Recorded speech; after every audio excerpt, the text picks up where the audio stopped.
bilirsən ki, yəni Goranboy rayon xəstəxanasında Arzu həkim deyib ki, qızdırmadan sudurqa keçirilib də, buna heç nəyi yoxdur. Mən də apardım, elətdirdim, gətirdim ki, beynində bu sıxılmalar var. Mənim uşağımın yatması üçün, müalicəsi üçün mənə köməklik göstərmirlər. Bir də xahiş edirəm ki, mənim uşağıma həm müalicə olunsun, həm də ki, 50 dərəcəsi verilməyini xahiş edirəm də. Səhiyyədəki çatışmamazlıqlardan şikayətçi olan vətəndaş övladına qrupa təyin edilərək pensiya kəsilməsini istəyir. Goranboy rayon Təhlə kəndində yaşayan Əliyev Emin Tahiroğlunu Media TV Azmedia qrupu təqdim edir, qarşı tərəfi dinləməyə hazırıq. Əliyev Emin Tahiroğlu, Goranboy rayon Təhlə kəndində yaşayıram. Hazırda ailəliyəm. Ailədə 5 nəfərik. 3 az yaşlı uşağımız var. Özüm hərbi xidmətlə 3-cü qrup əliləm. Pensiyadan başqa gəlir yerimiz yoxdur.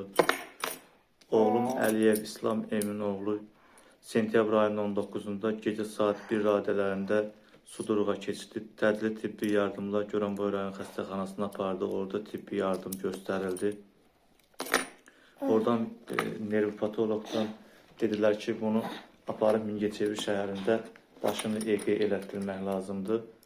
Arzu həkimin də yanına getdim. Arzu həkim dedi ki, bunda ola bilər ki, bu qızdırmadan olubdur. Bunu getməlidir, başından EQ olunmalıdır. Mingəçevir şəhərinə apardım, orada nevropatoloq uşaq həkiminə apardım, orada başını EQ elətdirdim.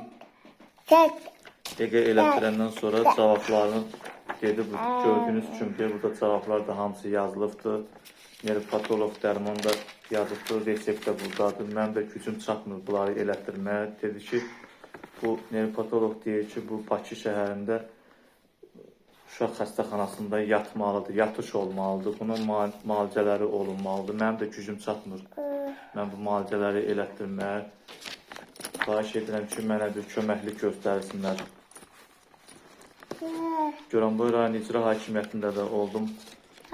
Seymur müəllimin qəbulunda dedim ki, mənim uşağımın müalicələrini elətdirməyə mənim gücüm çatmır. Sevgi xəstəxanadan burada deyin, xəstəxanaya deyin, eləyəcəklər. Mən deyir ki, mənim dərman almağa mənim gücüm çatmır. Deyir, biz yardım eləyə bilmirik, bizim gücümüz çatmır. Xahiş edirəm, mənə bir köməklik göstərəsiniz.